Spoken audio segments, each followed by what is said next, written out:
భూపాలపల్లి జిల్లా మున్సిపాలిటీ పరిధిలోని Karl Marx కాలనీలో ఉన్న సెల్ టవర్ వల్ల ఇబ్బందులు పడుతున్నామని కాలనీవాసులు వాపోతున్నారు. గత కొన్ని సంవత్సరాలుగా రేడియేషన్ ప్రభావం పడి ఇబ్బందులు పడుతున్నామని ఆరోపిస్తున్నారు. తక్షణమే కార్ల్ మార్క్స్ కాలనీలో ఉన్న సెల్ టవర్ను తొలగించాలని కాలనీవాసులు డిమాండ్ చేశారు. లేకుంటే పెద్ద ఎత్తున పోరాటం చేయాల్సి వస్తుందని హెచ్చరించారు. 10 సంవత్సరాల వరకు సెల్ టవర్ పెట్టుకోవడానికి లీజుకు ఇచ్చామని సెల్ టవర్ను లీజుకు ఇచ్చిన వారు తెలిపారు. ఇంకా 3.5 సంవత్సరాలు ఉండటం కారణంగా ఆ మిగతా సంవత్సరాలు కూడా పూర్తి అయ్యాకే సెల్ టవర్ను తొలగిస్తామని చెప్పారు.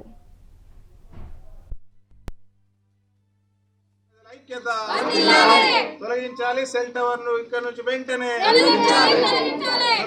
కాలనీ 25వ వార్డు గణేష్ వీధిలో మరి ఎయిర్టెల్ సెల్ టవర్ అనేది అతి తక్కువ సైజులో చిన్న బిల్డింగ్ పైన ఉండడం మూలంగా ఇక్కడ ఉన్నటువంటి కార్ల్ మార్క్స్ కాలనీ ప్రజలు, గణేష్ వీధి ప్రజలు అనేక రకాల జబ్బులతో ఇబ్బందులు పడుతూ ఉన్నారు.